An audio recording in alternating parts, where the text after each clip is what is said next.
Hello friends, welcome back to our channel Prayas commerce classes. देखिए भी तो कहां पहुंचे थे हम। लास्ट वीडियो आपने देखी भी, हमारा चैप्टर चला हुआ है अकाउंटिंग रेशियो। ठीक है, अकाउंटिंग रेशियो में हमने कुछ चीजें पढ़ी थी। कल से हमने रेशियो का मीनिंग पढ़ा था।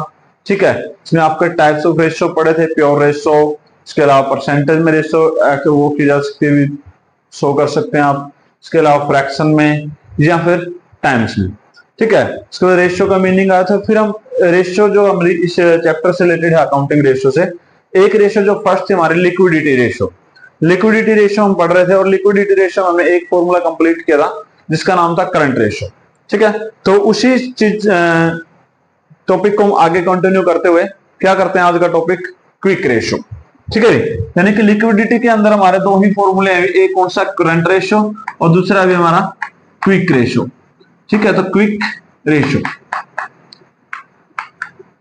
क्विक रेशियो का जो दूसरा नाम है भी इसको बोल देते हैं हम लिक्विड रेशियो या फिर लिक्विड के साथ साथ क्या बोल सकते हैं इसको, एसिड टेस्ट रेशियो। दो तीन नाम है इस रेशियो के, आपको जो याद रखने हैं। ठीक है, यानी क्वेश्चन के हिसाब से जब आपसे क्वेश्चन पूछा जाएगा ये भी कह सकता है find the quick ratio, find the liquid ratio, find the acid test ratio. ठीक है, तो देखिए हमारे पास ये क्या होते हैं क्विक रेशियो। देखो नाम से ही पता लग रहा है क्विक, यानी कि बड़ी जल्दी से, जहां पे पेमेंट क्या हो जाए, फटाफट पेमेंट हो जाए भी। जैसे यहाँ पे क्विक रेशियो क्या होता है, quick ratio is the relationship between, relationship होता है किस किस के बीच में रिलेशनशिप होता है, relationship between quick assets and current liability. ठीक है, तो quick assets and current liability की बात कर रहे हैं, इन दोनों के बीच में आपका क्या हो, ये भी रिलेशनशिप होता है क्विक रेशियो। तो current ratio, quick ratio and current liability दोनों के बीच में आपका रिलेशन होता है, उसको क्या बोलेंगे हम, क्विक रेशियो। अब देखो रिलेशन किसके साथ बनाया, करंट लायबिलिटी के साथ और क्विक एसेट्स का। तो क्विक एसेट्स कौन सी होती है, जो क्विकली फास्ट में कन्वर्ट हो जाए कैश में, यानी fastly converted into the cash, उनको क्या बोलेंगे, क्विक एसेट्स।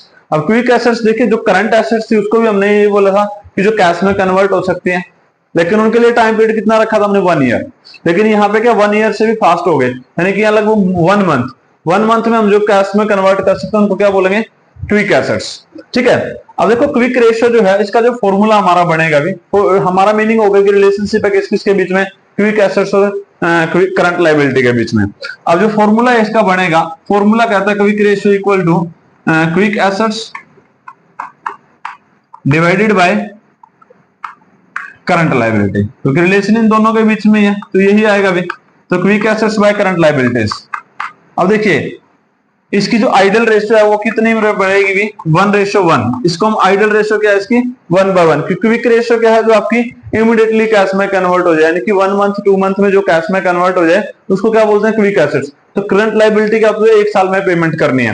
ठीक है, तो यानी कि हमारे पास इतना कैश होना चाहिए कि हमारी करंट लायबिलिटी इमीडिएटली हमारे पास पैसा आ जाए 1 मंथ में, और उसके साथ हम क्या करते हैं, करंट लायबिलिटी की पेमेंट करते हैं। तो इसकी जो रेशियो आइडल रेशियो 1:1 मानी गई है भी। ठीक है, अब देखिए पिछले टॉपिक में हमने क्या पढ़ा, करंट लायबिलिटी तो हम पढ़ चुके हैं, क्योंकि करंट रेशियो का फॉर्मूला क्या था, current assets by current liability. तो करंट लायबिलिटी तो सेम है इसमें भी जो पहले थी।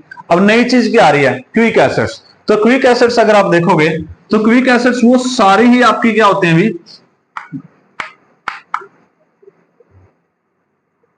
क्विक एसेट्स में हमारी वो सारी करंट एसेट्स आ जाएंगी भी जो कैश में इमीडिएटली कन्वर्ट हो सकते हैं, जल्दी कन्वर्ट हो सकते हैं। अब देखो कैश है आएगा, कैश बैंक बैलेंस आएगा, चेक आएगा भी, करंट इन्वेस्टमेंट्स आएंगी, मार्केटेबल सिक्योरिटीज आएंगी, ठीक है, डेटर्स आएंगे, बीआर आएगा। ये सारी चीजें क्या है, करंट एसेट्स के साथ साथ क्विक एसेट्स में है। सिर्फ क्या नहीं आएगी, एक तो देखो जो हमारे हाथ में नहीं है, इन्वेंट्री। अब इन्वेंट्री वो क्या आपके हाथ में थोड़ी है कि आप उसको कैश में कन्वर्ट कर दोगे। जब सेल होगी तभी तो कैश में कन्वर्ट होगी ना, जब तक सेल नहीं हो रही तब तक तो कैश में कन्वर्ट ही नहीं हो सकती, और सेल आपके हाथ में नहीं होते भी, सेल तो कस्टमर के ऊपर डिपेंड करते हैं कि सेल कब होगी। तो इसलिए हम क्विक एसेट्स के अंदर इन्वेंट्री को इंक्लूड नहीं करते हैं। और दूसरी क्या है, प्रीपेड एक्सपेंसेस या एडवांस पेमेंट। तो अब जो क्विक प्रीपेड एक्सपेंसेस है, प्रीपेड एक्सपेंसेस को हम बहुत कम चांस होते हैं कि रिकवरेबल होगा कैश में, क्योंकि प्रीपेड एक्सपेंसेस क्या होता है, एक्सपेंसेस आपने पे कर दिए, तो जिस सर्विस के लिए, जिस प्रोडक्ट के लिए आपने एक्सपेंसेस पे करें वो सर्विस में कन्वर्ट हो जाएगा, वो आपके पास प्रोडक्ट आ जाएगा, लेकिन वो कैश में पेमेंट आने की बहुत कम पॉसिबिलिटी होती है, रिकवरेबल नहीं होता वो। ठीक है, जैसे एडवांस पेमेंट ऑफ टैक्स हो गया, तो नेक्स्ट टाइम जब हम टैक्स पे करेंगे तो उसमें वो एडजस्ट हो जाएगा, रिफंड के बहुत कम चांसेस होते हैं। ठीक है, तो इसलिए क्विक एसेट्स के अंदर हम क्या क्या इंक्लूड करेंगे भी, देखो सारी करंट एसेट्स हम इंक्लूड कर रहे हैं। तो फॉर्मूला क्या बनाया मैंने, करंट एसेट्स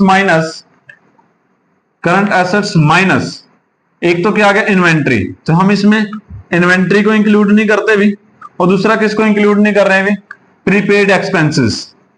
अब वो प्रीपेड एक्सपेंसेस क्या है भी, आपने टैक्स प्रीपेड एडवांस पेमेंट कर रखी है, या वैसे तो इसमें एक अलग से दिखाया जाता है कि एडवांस पेमेंट ऑफ टैक्स, लेकिन बात तो वही है कि प्रीपेड यानी कि टाइम से पहले पे कर दिया, advance payment of tax, advance payment of tax, ये हमारा फॉर्मूला बनेगा भी किसका, क्विक एसेट्स का।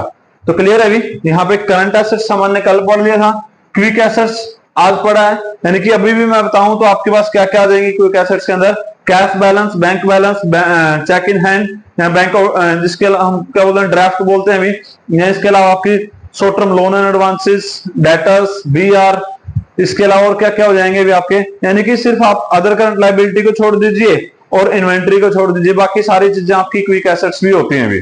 ठीक है, देखो लिक्विडिटी रेशियो में दो फॉर्मूले आ गए, करंट रेशियो, क्विक रेशियो। एक और इनसे रिलेटेड जो हमारा फॉर्मूला यहाँ पे बनेगा वो किसका होता है, वर्किंग कैपिटल। एक हम बात करते हैं यहाँ पे working capital. Normally working capital क्या होता है, जो हमें कैश चाहिए बिजनेस को रन करने के लिए, ऑपरेट करने के लिए, उसको हम वर्किंग कैपिटल कहते हैं। लेकिन यहाँ पे वर्किंग कैपिटल का मीनिंग क्या है, जो फॉर्मूला आपका आएगा अभी, current assets minus current liability. क्या आएगा, current assets minus current liabilities, ये चीजें रहेंगी भी। तो चीजें तो आपको दो ही सीखनी है ना, करंट एसेट्स क्या होते हैं, करंट लायबिलिटी क्या होते हैं, दो ही चीजें आई हैं इसमें। क्विक एसेट्स तो आपको पता लगी गया कि दो चीजों को छोड़ दो, बाकी तो सारे क्विक एसेट्स भी वही है ना, करंट एसेट्स वाले। और वर्किंग कैपिटल में क्या, वही current assets minus current liability, यानी सीखने वाली, याद करने वाली सिर्फ दो ही चीजें आ रही हैं आपके पास, करंट एसेट्स और करंट लायबिलिटी, इसके अलावा कुछ भी नहीं है अभी। ठीक है, तो ये आपके फॉर्मूले हो गए भी, क्विक रेशियो का, ये किसका हो गया, वर्किंग कैपिटल का, और करंट रेशियो का हम पढ़ चुके हैं। तो अब देखिए हम इसके करते हैं न्यूमेरिकल, ताकि चीजें और ज्यादा इजिली और ज्यादा आपके दिमाग में आए भी। ठीक है, ज्यादा आप उसको अच्छी तरीके से समझ के। तो देखिए क्या कहते हैं हमारे न्यूमेरिकल क्वेश्चन। हाँ भाई देखिए न्यूमेरिकल क्या कहता है, क्वेश्चन आपको दिख रहा है स्क्रीन के ऊपर। इसके साथ साथ हमने थोड़ा सा लिखा है, क्या कहता है, कैश एंड कैश इक्विवेलेंट हमारे पास क्या दिया हुआ है, 40,000, ट्रेड रिसीवेबल 270, इन्वेंट्री आपके पास है 180 including loose tools. Loose tools इसमें इंक्लूड है, लेकिन जब हम करंट एसेट्स की बात करते हैं तो लूज टूल्स को इंक्लूड नहीं करते हुए, इसलिए यहाँ पे जब लूज टूल करंट एसेट्स निकालेंगे तो लूज टूल को माइनस कर देंगे 30,000 को। ठीक है, यहाँ पे प्रीपेड एक्सपेंसेस आपके 30 है भी, और 20,000 है, और वर्किंग कैपिटल आपके पास 280 है। तो फाइंड क्या करना आपको, करंट एसेट्स और लिक्विड एसेट्स, और current ratio and liquid ratio. देखिए भी सबसे पहले हमें क्या निकालना पड़ेगा करंट एसेट्स के लिए, तो करंट रेशियो के लिए हम सबसे पहले क्या चाहिएगा, करंट एसेट्स। तो करंट एसेट्स में देखिए भी क्या क्या आएगा, करंट एसेट्स में सबसे पहले आएगा कैश, जोड़ दें भी, देखो ऐसे लिख रहा हूं मैं सीधा, कैश आएगा, ट्रेड रिसीवेबल करंट एसेट्स का पार्ट होता है, लिख लीजिए 270। उसके बाद इन्वेंट्री भी क्या होता है, करंट एसेट्स का पार्ट होता है, बट लूज टूल्स उसका पार्ट नहीं होते हैं। लूज टूल्स कितने हैं अभी, 30,000, इंक्लूडिंग है 180 के अंदर। तो अगर मैं लूज टूल्स को कैंसिल कर देता हूं या इसमें से एक्सक्लूड कर देता हूं, तो हमारे पास कितने बचेंगे करंट एसेट्स भी, 150। क्लियर, उसके बाद प्रीपेड एक्सपेंसेस, ये भी करंट एसेट्स का पार्ट होते हैं, तो ये हो गया हमारे पास 20,000। यहां पे हमारे पास क्या आ गया भी, निकल गए करंट एसेट्स। तो करंट एसेट्स देखिए कितने होंगी, 14 to 70, 310, 360, 460, 480, ये हमारे पास करंट एसेट्स आ जाते हैं अभी 4,80,000। अब और क्या दे रखा है क्वेश्चन में, वर्किंग कैपिटल, लेकिन हमें क्या चाहिए करंट रेशियो निकालने के लिए, करंट लायबिलिटी। अब करंट लायबिलिटी कैसे निकालोगे अभी, करंट लायबिलिटी का फॉर्मूला क्या हो जाएगा कि current assets minus working capital, ये कहां से आया फॉर्मूला, जो आपको अभी लिखवा दे, current assets minus current liability equal to working capital. तो करंट लायबिलिटी माइनस के उस साइड चले गए और वर्किंग कैपिटल इधर आ गया तो माइनस का हो जाता है। अब करंट एसेट्स हमारे पास कितनी दे रखे हैं अभी, ये हमारे पास आ गई 480, और करंट लायबिलिटी वर्किंग कैपिटल हमारे पास कितनी है 280 भी। तो करंट लायबिलिटी कितनी वैल्यू आ गई हमारे पास, ये आ गई हमारे पास 2 लाख। क्लियर भी, 2 लाख की हमारे पास करंट लायबिलिटी आ गई।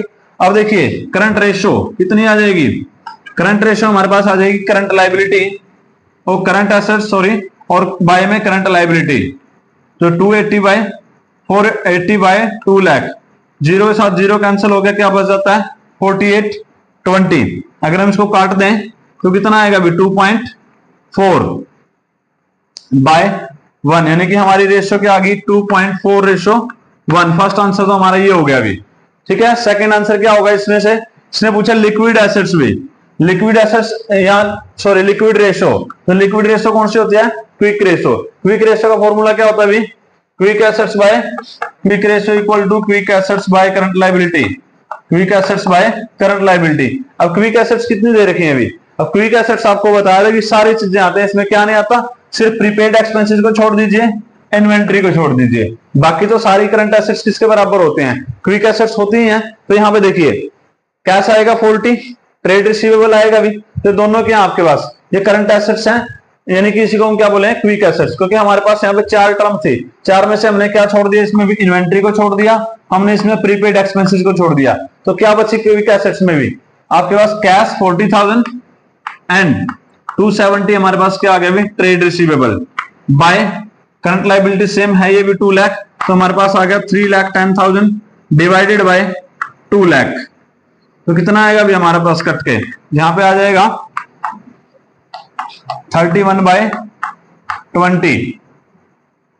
अगर आप इसको काट रहे हो अभी तो 15.50 है, तो 1.55 ये हमारे पास आंसर आ जाएगा अभी रेशो 1।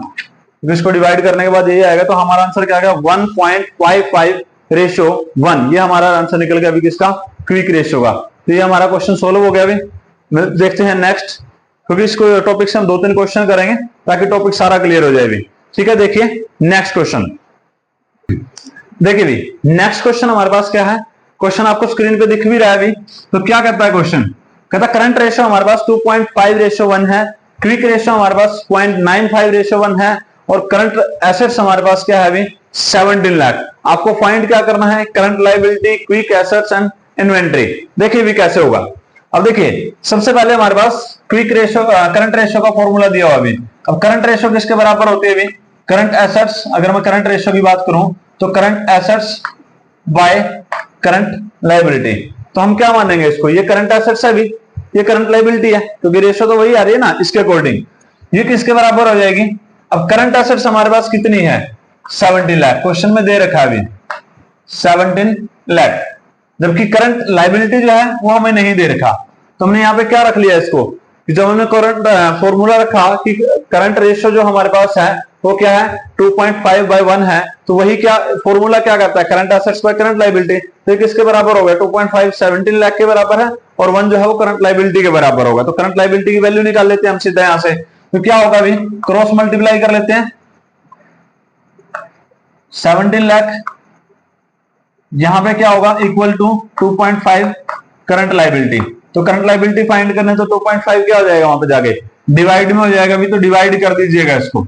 ठीक है, यहां से हटा देता हूं मैंने डिवाइड कर दिया 2.5 से, और पॉइंट हटाने के लिए मैं क्या कर रहा हूं 1 0 और मैंने ऊपर लगा दी, यहां से पॉइंट मैंने हटा दिया। सोल्व करिए भी इसको, कितना आएगा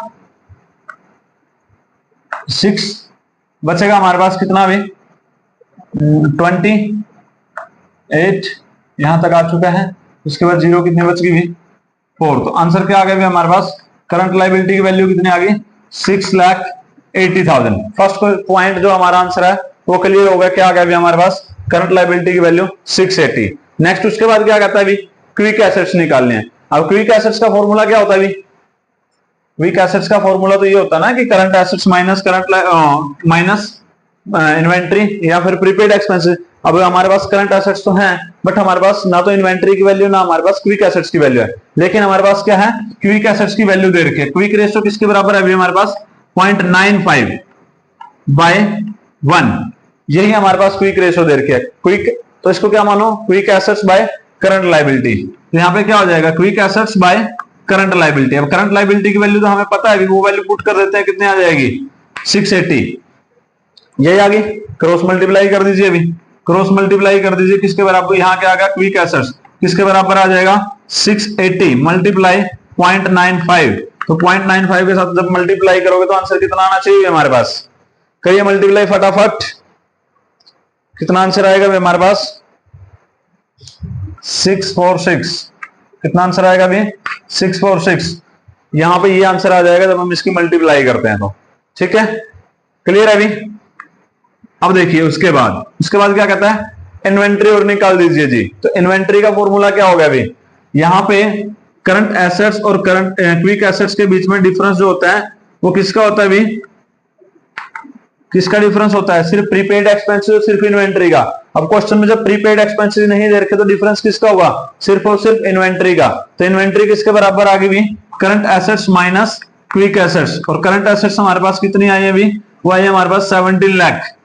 ठीक है, और क्विक एसेट्स कितनी आई है 46646 भी। तो ये देख लीजिए हमारे पास कितना आंसर आएगा। तो 7 लाख माइनस 54, तो यहां पे बच जाता है अभी, और 10 लाख वहां बच जाता है। तो 10,54,000 ये हमारे पास आंसर आ जाएगा अभी।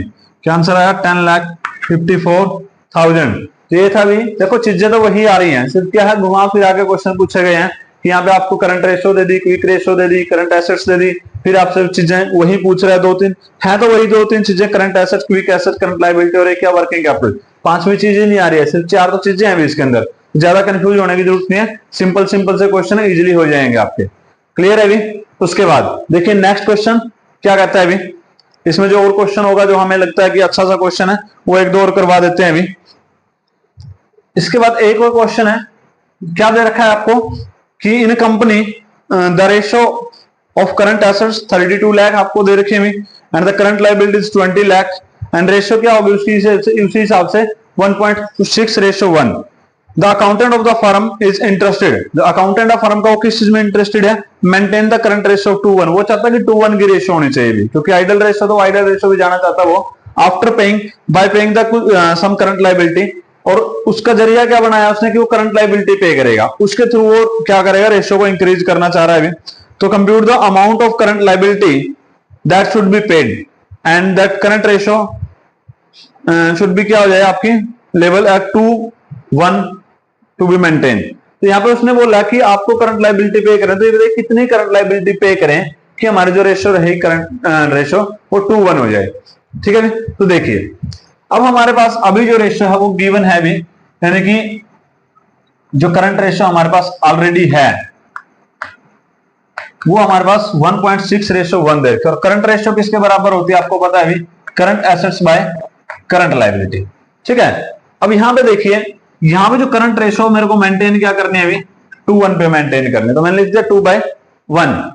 लेकिन करंट एसेट्स मेरे पास कितनी है 32 लाख है अभी, जबकि करंट लायबिलिटी जो है वो कितनी है अभी 20 लाख है। अब मैं इसको 2:1 में कैसे मेंटेन कर सकता हूं, कहता हूं bye paying the current liability. तो मैं यहां पे अज्यूम कर लेता हूं लेट्स करंट लायबिलिटी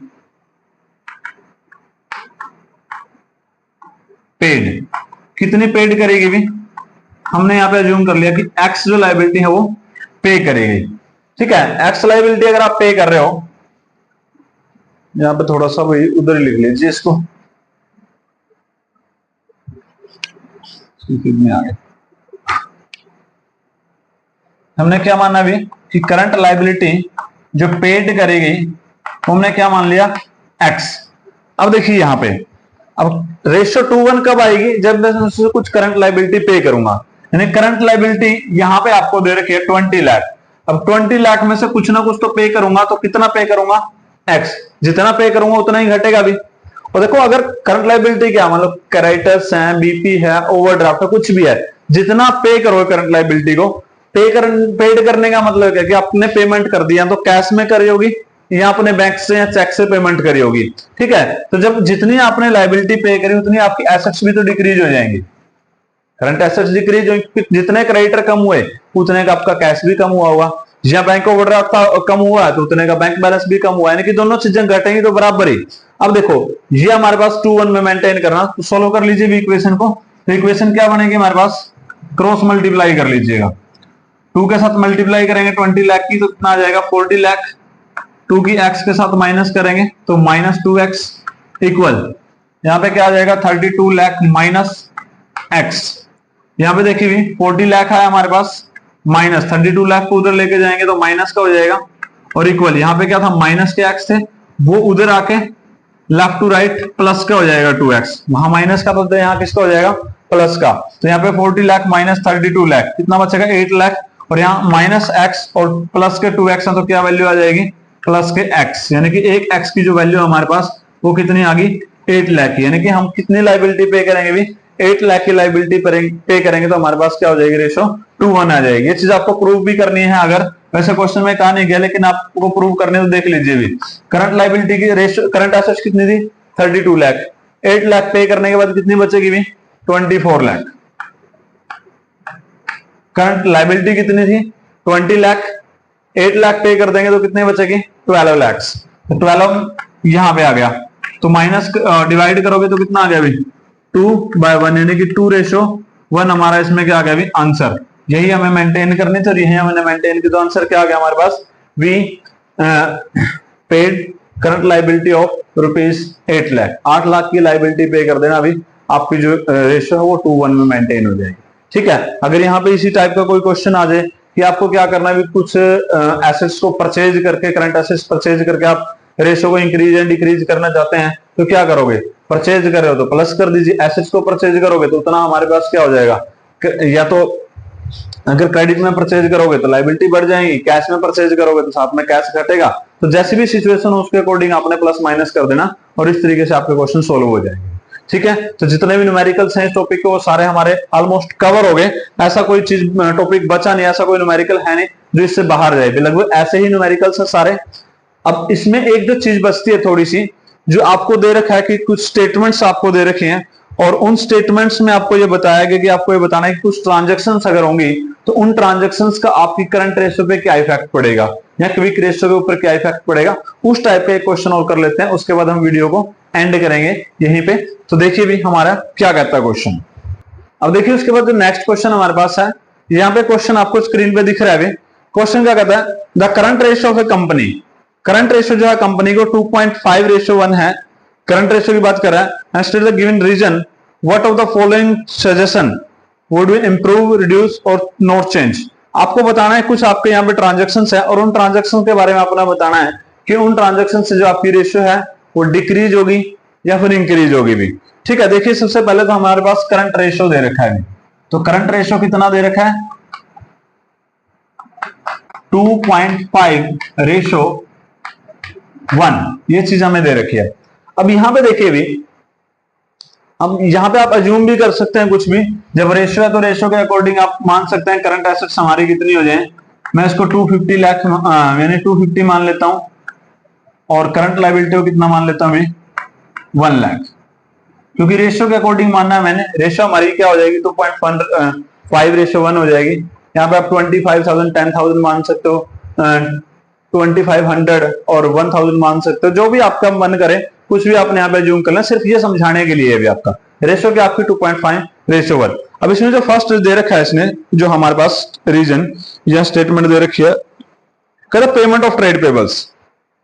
अगर हम यहाँ पे क्या करेंगे ट्रेड पेबल्स, देखो हमने जो फॉर्मूला आएगा करंट एसेट्स का, यानी कि 250 माइनस बाय में 1 लाख, इसी का एग्जांपल के साथ में चलता हूं। कहता है ट्रेड पेबल्स की आप पेमेंट करो। ट्रेड पेबल्स क्या होते हैं अभी, ट्रेड पेबल्स पे करने का मतलब या तो आप क्रेडिटर पे करें या फिर आपने बीपी पे करें, दो ही चीजें आपके पास। अब देखो जब भी आप क्रेडिटर पेड कर रहे हो तो क्या होगा, माइनस होगी लायबिलिटी, और जितनी आपकी लायबिलिटी माइनस होगी करंट लायबिलिटी, उतनी ही आपकी एसेट्स भी माइनस होगी। क्यों माइनस होगी, क्योंकि जाएगा तो कैश भी या चेक जाएगा। ठीक है, तो ऊपर से उतनी ही करंट एसेट्स घटेगी और उतनी ही करंट लायबिलिटी भी घटेगी, दोनों चीजें इक्वल घट रही हैं। तो यहाँ पे आपका आंसर क्या हो जाएगा, रेशियो इंक्रीज हो जाएगी। आप कोई भी अमाउंट मान लीजिए, यहाँ पे कोई दिक्कत नहीं है। आपने क्या माना, यहाँ पे 10,000 के क्रेडिटर पे करें, नीचे भी 10,000 माइनस हो जाएगा। आंसर क्या रहेगा, ऊपर 240 और नीचे हमारे पास क्या आ जाएगा अभी 90। तो जब आप इसको सोल्व करोगे तो हमारा जो आंसर रहेगा भी वो 2.5 से तो ज्यादा ही जाएगा। ठीक है, जैसे 9 टू जा कितना हो गया 18, रिमाइंडर कितना बचा अभी 6, तो 6 एंड 9 6 जा 56, यानी कि 2.6 तो यहीं पे आ गया आंसर।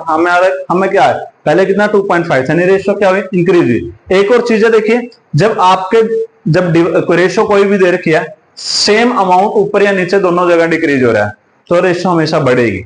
क्योंकि ऊपर भी उतना ही डिक्रीज हो गया, नीचे भी सेम डिक्रीज है, तो रेशियो क्या होगी, हमेशा ही इंक्रीज होगी। अगर सेम इंक्रीज हो रहा है दोनों जगह, ऊपर भी इंक्रीज हो रहा है नीचे भी इंक्रीज हो रहा है, तो रेशियो क्या होगी, डिक्रीज होगी। अपोजिट रिलेशन होता है भी। ठीक है, तो फर्स्ट हमारा क्लियर होगा, पेबल्स आप क्रेडिटर पे करोगे तो क्या होगा भी, आपकी रेशियो इंप्रूव होगी। और क्यों इंप्रूव होगी, क्योंकि जब क्रेडिटर जितने पे करें उतनी हमारे जो करंट एसेट्स है वो भी डिक्रीज हो रही है, इसलिए हमारे जो क्रेडिटर्स वो रेशियो है वो इंक्रीज हो जाएगी। Sell the machinery against cheque, अब हमने मशीनरी सेल कर दी चेक में। अगर जब भी हम कोई मशीनरी सेल करेंगे तो मशीनरी क्या है, फिक्स एसेट्स है, नॉन करंट एसेट्स है, तो उसका तो करंट एसेट्स पे कोई इफेक्ट पड़ा नहीं, यानी मशीनरी सेल करी है वो घटी है, तो करंट एसेट्स पे तो कोई इफेक्ट पड़ेगा नहीं उस चीज का। ठीक है, यानी कि लेकिन जब चेक आएगा, चेक यानी कि बैंक बैलेंस जब आपका बढ़ेगा, तो बैंक बैलेंस बढ़ने से क्या होगा, करंट एसेट्स आपकी बढ़ेगी। और जब देखो करंट एसेट्स आपकी बढ़ी है, यानी कि 250 की बजाय इसमें कुछ ना कुछ आपका प्लस हो जाए, बट जो 1 लाख यानी करंट लायबिलिटी है उसमें कोई चेंज ना हो जाए, तो जो ऊपर वाली वैल्यू बढ़ेगी तो श्योर है भी आंसर भी क्या हो जाएगा, इंक्रीज हो जाएगा। तो यहाँ पे क्या लिखोगे, answer increase, because due to the sale of machinery current assets will be increase, so the ratio also increase. Next है हमारे पास sale of inventory on loss at loss on credit. अब हमने क्या कर दिया, इन्वेंट्री सेल कर दी। Inventory मतलब हमने कोई भी स्टॉक बेचा भी, इन्वेंट्री जब हम बेच रहे हैं, सेल कर रहे हैं, तो स्टॉक हमारा क्या होगा, डिक्रीज। और क्रेडिट में बेचा, हमने किसमें बेचा, क्रेडिट में, तो क्रेडिट में बेचा तो क्या बढ़ेगा, अभी डेटर्स बढ़ेंगे, इन्वेंट्री घटेगी। लेकिन अगर हमने प्रॉफिट में बेचा होता तो डेटर इससे ज्यादा बढ़ते भी, यानी कि इफेक्ट तो दोनों का करंट एसेट्स पे ही पड़ रहा है ना। जैसे यहाँ पे हमारा क्या है, 250 है, अगर मैं यहाँ पे 10,000 की इन्वेंट्री को सेल करता हूं तो 10,000 माइनस होगा, जबकि सेल किस में कर रहा हूं, लॉस में, यानी कि वो बिकेगी तो 10,000 की नहीं, डेटर इंक्रीज तो है लेकिन डेटर 10,000 से कम ही इंक्रीज होंगे। मान के चलो डेटर कितने इंक्रीज हुए, 8,000 के, 9,000 के, या कह लीजिए 9,999 के भी इंक्रीज होते हैं, तो भी वैल्यू घट जाती है ऊपर। और जब वैल्यू ऊपर घटेगी तो रेशियो क्या होगी भी, आपकी डिक्रीज होगी। तो रीजन क्या लिखोगे, due to the sale of the inventory at loss current assets decrease, तो करंट एसेट्स डिक्रीज हो जाएंगे और उसकी वजह से क्या होगा, आपकी रेशियो भी डिक्रीज हो जाएगी। क्लियर। नेक्स्ट पॉइंट देखिए क्या कहता है अभी, नेक्स्ट पॉइंट हमारे पास कहता है cash collected from trade receivable. Trade receivable से हमारा कैश कलेक्ट हुआ भी, ट्रेड रिसीवेबल मींस क्या होता है, डेटर्स या बीआर, जब इनसे हमारे पास कैश कलेक्ट हो जाए। ठीक है, पहले कितने थी भी हमारे पास, करंट एसेट्स 250, ठीक है, करंट लायबिलिटी कितनी है, 1 लाख। कहता डेटर्स से कलेक्शन आई है, तो डेटर्स क्या है अभी, करंट एसेट्स है। अब डेटर्स से अगर 10,000 रुपए आ गए तो कैश तो प्लस हो गया, जबकि डेटर्स माइनस भी तो हो गए ना, जितनी आपकी वैल्यू आई है उतनी आपकी डिक्रीज भी हो जाएगी। जब ऊपर नीचे दोनों ही प्लस माइनस सेम है तो क्या हो जाएगा, यानी कि कोई इफेक्ट ही नहीं पड़ा, 10,000 प्लस हुए 10,000 माइनस हुए, कोई चेंज नहीं हुआ स्टेटमेंट में, तो हमारे फिगर्स में, तो यहाँ पे क्या होगा, रेशियो भी चेंज नहीं होगी। रीजन क्या लिखोगे, because trade receivable and cash both are the current assets, so there is no change in current assets and ratio also not changeable. उसके बाद अभी बी आर डिस्काउंटेड, जब आप बी आर डिस्काउंट करवाते हैं अभी तो क्या इफेक्ट पड़ेगा, बी आर डिस्काउंट करवाने का मतलब क्या होता है कि आपने बी आर तो बैंक में जमा करवा दिया और पैसे ले लिए भी। अब बी आर भी करंट एसेट्स और बैंक बैलेंस भी करंट एसेट्स है, जितने का आपके पास बी आर था, आपने 10,000 का बी आर डिस्काउंट करवाया तो आपके पास 10,000 रुपए आ गए, और आपने क्या कर लिया, वही 10,000 रुपए का जो बी आर था बैंक में जमा करवा दिया, वही आपका डिक्रीज हो गया, वैल्यू तो सेम है, तो यहाँ पे रेशियो में कोई चेंज नहीं होगा। ठीक है, अगर आपके पास कोई डिस्काउंट चार्जेस वगैरह दिए होते तो अलग बात थी कि आपको अमाउंट कम मिलता और आपने बी आर ज्यादा दिया होता, फिर आपको रेशियो डिक्रीज हो जाती है, लेकिन यहाँ पे वैल्यू नहीं दे रखी तो यहाँ पे रेशियो चेंज नहीं होगी भी। उसके बाद इशू ऑफ शेयर, अब शेयर इशू कर रहे हैं अभी, issue of share, share issue करने से क्या बढ़ेगा अभी, शेयर कैपिटल। अब शेयर कैपिटल तो हमारे करंट एसेट्स और करंट लायबिलिटी का पार्ट होती नहीं है, ठीक है, तो उसका तो इफेक्ट ही नहीं आएगा इसके ऊपर। लेकिन जब भी हम क्या करेंगे, शेयर इशू करेंगे तो हमारे पास बैंक बैलेंस इंक्रीज हो जाएगा, क्या बढ़ेगा अभी, बैंक बैलेंस। बैंक बैलेंस बढ़ने से क्या होगा, करंट एसेट्स बढ़ेगी, और करंट एसेट्स बढ़ने से क्या होगा, आपकी रेशियो आल्सो इंप्रूव। ठीक है, तो रीजन क्या लिखोगे, when we issue the shares we receive the bank balance and bank balance increase the current assets, so the ratio also increased. Issue of share against the purchase of building, अब कहता है share issue कर दिए building की, in purchase consideration other than cash वाली बात आ गई भी। अब देखो जब शेयर इशू करे तो बड़ा क्या भी, शेयर कैपिटल। अब शेयर कैपिटल तो किसी का पार्ट नहीं है, ना तो आपकी करंट एसेट्स का ना करंट लायबिलिटी का, तो इसका तो कोई इफेक्ट पड़ा नहीं हमारे पास। और खरीदा क्या बदले में भी, बिल्डिंग। बिल्डिंग भी किस में आएगी, आपकी नॉन करंट एसेट्स में, तो ये भी आपका क्या होगा, ये भी आपका करंट एसेट्स और करंट लायबिलिटी पे इसका भी कोई इफेक्ट नहीं पड़ेगा। जब दोनों का इफेक्ट नहीं पड़ रहा तो रेशियो पे क्या इफेक्ट पड़ेगा, कुछ भी नहीं इफेक्ट पड़ेगा अभी, तो नो चेंज। उसके बाद क्या है अभी परचेज, एक है redemption of debenture on maturity during the year. कहते हैं यहाँ पे रिडम्पशन दिखाया गया, किसकी रिडम्पशन दिखाने हैं अभी, डिवेंचर्स की। देखो जब डिवेंचर की रिडम्पशन आप दिखाओगे तो डिवेंचर लास्ट ईयर में जब हमारे पास आ जाते हैं तो इसका मतलब जब उनका रिडम्पशन पीरियड 1 साल से कम का बाकी था तभी तो हमने ड्यूरिंग द ईयर मैच्योरिटी पे दिया ना पेमेंट। तो जब वो 1 साल से कम की पेमेंट थी तो उसको हमने किस में इंक्लूड कर लिया होगा, करंट लायबिलिटी में। तो किसका पार्ट बन गए थे, करंट लायबिलिटी का। तो जितने के आपने रिडम्पशन किया डिवेंचर्स का उतने का क्या हो गया आपका, यानी कि नीचे भी उतनी ही वैल्यू डिक्रीज होगी क्योंकि रिडम्पशन किया डिवेंचर का, और ऊपर भी उतनी ही वैल्यू डिक्रीज होगी क्योंकि उतना ही आपके पास से क्या जाएगा, बैंक बैलेंस। जब करंट एसेट्स और करंट लायबिलिटी दोनों सेम अमाउंट से डिक्रीज हो रही हैं तो आंसर क्या जाएगा अभी, इंप्रूव हो जाएगा। यही हमने फर्स्ट पॉइंट जो था उसमें भी किया था कि जब दोनों वैल्यू एक साथ डिक्रीज होती तो आंसर क्या जाएगा, इंप्रूव। ठीक है अभी। उसके बाद कहता है purchase of loose tools against cash, loose tool purchase कर ले भी। अब लूज टूल्स वैसे तो करंट एसेट्स का पार्ट होते हैं भी बैलेंस शीट में तो, लेकिन यहाँ पे जो लूज टूल्स हम बात करते हैं करंट रेशियो की तो वहां पे इन्वेंट्री का पार्ट होते हैं हमारे लूज टूल्स, लेकिन यहाँ पे लूज टूल्स को इंक्लूड नहीं करते हम करंट एसेट्स में। ठीक है, तो इंक्लूड ही नहीं करेंगे तो करंट एसेट्स पे तो कोई इफेक्ट पड़ा ही नहीं, कुछ इफेक्ट ही नहीं पड़ेगा। जब आपने लूज टूल्स परचेज करे हैं तो क्या इफेक्ट पड़ा, कुछ भी इफेक्ट नहीं पड़ा। लेकिन पेमेंट किससे करी आपने, चेक से। चेक से पेमेंट करे तो बैंक बैलेंस आपका डिक्रीज होगा, और बैंक बैलेंस क्या आपका, करंट एसेट्स, यानी कि आने का कोई इफेक्ट नहीं पड़ा लेकिन जाने का इफेक्ट पड़ेगा किसके ऊपर, करंट एसेट्स के ऊपर। तो करंट एसेट्स आपकी डिक्रीज होगी, और करंट एसेट्स डिक्रीज हो रही तो क्या होगा, हमारी रेशियो भी डिक्रीज होगी भी। ठीक है भी। तो इसी पॉइंट के साथ हम क्या करते हैं, आज के टॉपिक को क्लोज करते हैं। और आज हमारा जो टॉपिक था लिक्विडिटी रेशियो हमारी कंप्लीट हो चुकी है अभी। इसमें आपने current ratio, quick ratio, working capital and इससे रिलेटेड जो आपकी स्टेटमेंट्स वगैरह जिसमें आपने रीजन दिया कि क्यों चेंज हो रही है, इंक्रीज होगा डिक्रीज होगा, सारी चीजें हम इस टॉपिक से रिलेटेड कर चुके हैं। ठीक है, तो मिलते हैं नेक्स्ट वीडियो में भी एक नई रेशियो के साथ, सोल्वेंसी रेशियो के साथ। बने रहिए हमारे साथ। Thanks for watching, thanks for supporting.